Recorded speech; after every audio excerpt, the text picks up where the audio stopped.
Oh, man. So she tells me she's competing in a no-gi tournament. Uh-huh. And I'm like, man, what I wouldn't pay to see a no-gi tournament. Woo, man. You're talking about women, right? Yeah, but... And she said, it's not what you think. We wear a rash guard. I went, shh.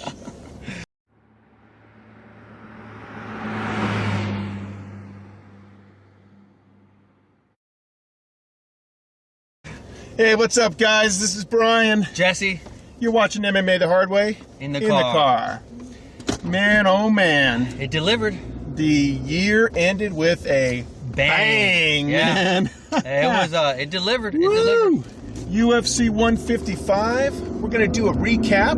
And what I figured we'd do is we're going to go from the first fight that was on Facebook, and I got a couple things to say about that, and then we'll go all the way up to main event. Kane JDS. So, Jesse, how about you start us off with... Let me start off with the first one. John Moraga versus Chris Carrizo. Yeah, you know, in our breakdown show, we said that was a kind of a classic striker versus grappler. Yeah, and John got submission of light via guillotine choke. Yeah, he cramped him right up against the cage. We've seen that a couple of other, like kind of like a squatting, not a standing guillotine, kind of like a squatting. Up against, third round, which is really good. Next was Max Holloway versus Leonard Garcia, split decision. I'll tell you, man, that kid Holloway, 21. Yeah. I think he's the youngest person in the UFC. Yeah, he's one of the youngest. And you know what? There was a lot of talk that Leonard was going to be cut, and Uncle Dana squashed that. He says Leonard's not going nowhere. He's with the UFC. Man. So I think I'll talk about that in a second. Then there's Todd Duffy versus Philip DeFries. Yeah, Todd Duffy, he wins his way back. And another thing I wanted to mention was the fact that we had 15 medical suspensions. Yes. And we're talking 15 out of 24 guys that competed that night are suspended for at least 30 days. And that tells you it's a pretty cool card. It was a pretty, a high impact, as they say. Yeah. And I think Todd is really happy to be back. Sorry. And another thing is that I think with Holloway's win, he got bumped up a little bit in the rankings. Not that much. He used to be he was ranked at 67th as far as lightweights, global ranking as far as now he's at 60. Still there, but it's a bump up. It's a bump up. That's the way I see it. Next. So the Duffy DeFries. Hey, I was wondering what was going to happen. I thought DeFries was going to do like a ground and pound kind of a thing with him, but no. No, Duffy. He stood and banged. Just super aggressive, the old Duffy, and there is no fear in terms of his chin or anything. No, I like that. He just goes for the kill. That's one thing I like about him. Then there was Miles Jury versus Michael Johnson. I'll tell you. You know what they're saying? The guy, Miles Jury, had the largest ascent in the rankings of anyone in the UFC based on that card. He went up, I believe it's 125 spots. Wow. He got elevated. He is now ranked at number 25. Just to give you an idea, that's a high ranking. To be ranked at number 25 lightweight in the world, because there's a lot of lightweights. The 155 is huge. That was a huge win for Miles Jury. Don't want to understand. And and Michael Johnson's no pushover. He isn't. He's no pushover. He isn't. He's legit. The next one I thought was a great freaking fight. Varner versus Melvin Gillard. I mean, that was a great fight. I was impressed that Melvin. Everyone was thinking, "Oh, look at him at the weigh-in. He's going to be emotional. He's going to walk into a punch." He was chilled. I think his coach must have told him to hang back a little bit. Chill, brother. Be patient. Be patient. Pick your shots and all that. He was doing that. And you know what? I'm surprised Melvin's neck, back, something did not get messed up with that slam. That was like a Randleman Fedor slam. Yeah, it was. And wow. when I saw that, when I saw it about to materialize, I was like, oh God. Yeah. And it happened. I was literally, I mean, I wouldn't be surprised if Melvin would have stayed on the ground, just, immobilized. Yeah. That was just that. That was just scary. Varner's just incredible. He's doing really good work with Benson Henderson at the lab, and it's showing. No, it's another thing. Jamie Varner, the second fastest ascent in terms of moving up in the rankings. Well, he was legit. Even people. I mean, I think people forget about WEC. He was legit. Yeah. The one, WEC had a stack 155. Yeah, it was him and Faber just running the show. Yeah, basically. Yeah. Next it was Eddie Wineland and Brad Pickett. We got the. I'm sorry, Eric Perez. And Brian Bloodsworth. Dude, that kid. Yeah. That kid. Well, you know what though? Here's the way I looked at it. That kid. I almost saw that as a gimme fight. Mm-hmm. That was just. The thing is that Perez doesn't have as much notoriety for anyone to say, gimme fight. I mean, last week, the Chad Mendez fight. Yeah. I mean, that was the biggest gimme fight I'd seen in. That was I don't even know. Huge gimme fight. I mean, even the commentators were like, seriously? Yeah. But Perez kind of snuck under the radar. That was an easy win. Oh well. But the kid's good. Yeah. I mean, and in the first round, TKO punches. Yeah. Now the next one was Eddie Wineland versus Brad Pickett. Split decision for Eddie. The guy just brings it all the time. You know what I dug was his posture and the way that he moved. He was always in a position. He reminds me of Dominique, when he fights, his crazy angles. But you know what? Joe Rogan kept on talking about he's got that head straight up and he's gonna get caught, he's gonna get knocked out, blah blah blah blah. Yeah. But you know what? Then it came out that he's used to fighting like that, so he could defend against that. Because he doesn't need to. See, a lot of guys don't have the movement to be. They don't have. Oh, he's got great head movement.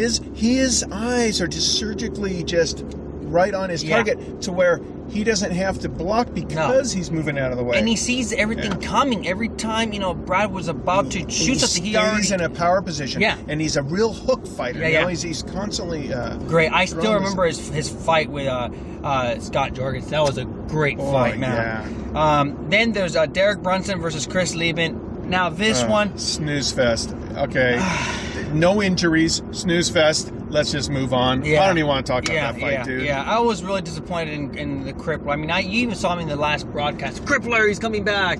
Yeah, he came back, but it was like, it was no disrespect towards him, but I was not really impressed. Maybe there's more to the story that always comes out, but I was expecting this to be KO of the night. Maybe he's one of those guys that shines when he's the underdog. Yeah. Because it was like, big deal. If you beat the guy, what's the deal? But he's lost. But he's still lost. I don't understand. Yeah, exactly. Then there's I always have problem pronouncing this name, and I apologize ahead of time. Konstantinos versus Tim Bosch. Yeah, Philippou Yeah. Bosch. That's, I think, was the biggest upset. Yeah. I think a lot of people were thinking, hey, Bosch is going to walk right through him. Yeah, I mean, with the streaky he's been on, and not that Philippou hasn't. No. Philippou was a game opponent. They're both legit. But, oh my gosh, I got that one way wrong. Yeah, you know what? Philippou is a force, dude. You know what? I'm sorry to... No, so go ahead. He is now a top 10. He's ranked. He's number 9. He broke it. He broke the top. He is a number 9 middleweight. That means he is 2 fights away from a title shot. 2, 3. Depending on how impressive the wins are. But that was. I mean, a lot of people just when that happened, like, whoa. You look at the post-fight pictures of Bosch. Yeah. That boy got beaten. He got beat up. Philippou, man. Next one was Jim Miller versus J-Lo. J-Lo's out. I mean, that was... What a fight! We were just going nuts, dude. Man, that was just...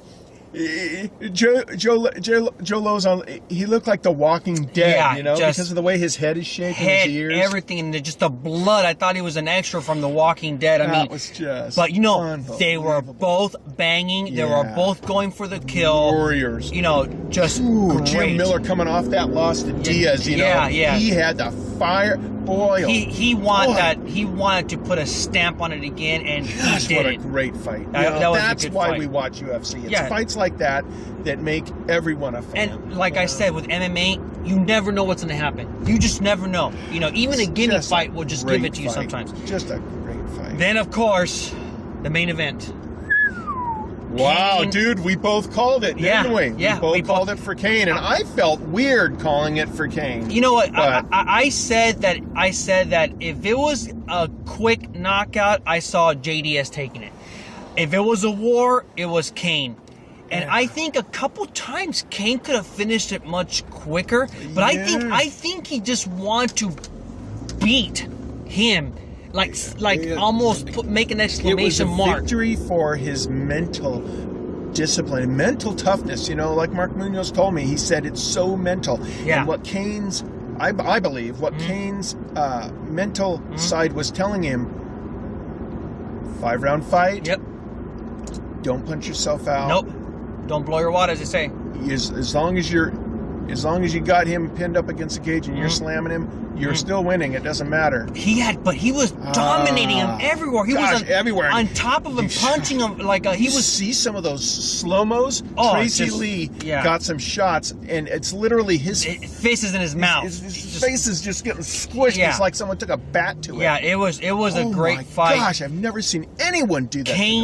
Kane was in rampage mode. He just is dominated. The baddest man on the planet. Surprisingly, Junior Dos Santos wants a rematch now.